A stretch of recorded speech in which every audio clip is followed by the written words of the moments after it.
Hello, this is Yihui Lim, and I will be giving an introduction to communication for people with complex communication needs as part of the Everyone Connects project run by the Independent Living Centre New South Wales and funded by the Telstra Foundation.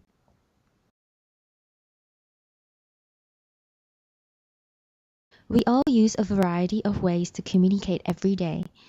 If you wanted to ask someone to the movies, how could you convey this message? Think about 3 different ways you could do so. Just like food and water, communication is also a human right.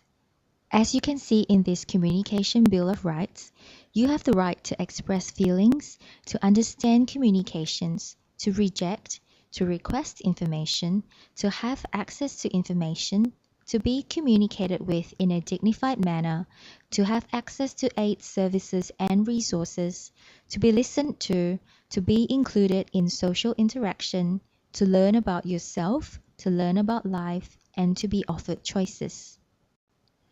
Communicating a message doesn't just involve speaking. For people with complex communication needs, there are alternative ways that they could use. This is called augmentative and alternative communication, also referred to as AAC. AAC includes all forms of communication other than oral speech used to express thoughts, needs, wants, and ideas. AAC may be used to support speech, where speech is difficult to understand. It may be used to support comprehension for people who have difficulty with auditory processing, and it also may be used instead of speech where people have only a little speech or no speech at all.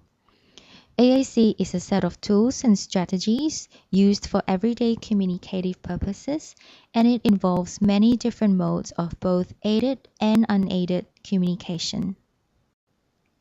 Unaided communication systems rely on the user's body to convey messages. Examples include gestures, body language, or sign language. Sign language could include Auslan, finger spelling, or keyword sign. Aided communication systems require the use of tools or equipment in addition to the user's body.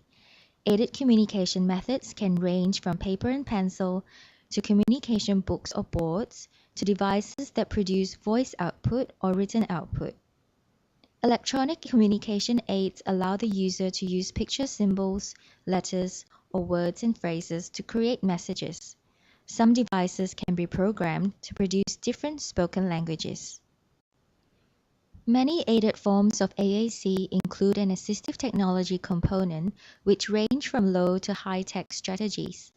Some examples of low-tech strategies include communication books, where the user can point to pictures or symbols to express themselves, talking mats, which is a picture-based framework for expressing preferences or commenting on a certain topic, or e-trend frames, where people use primarily their eye movement to select letters by pointing with their eyes.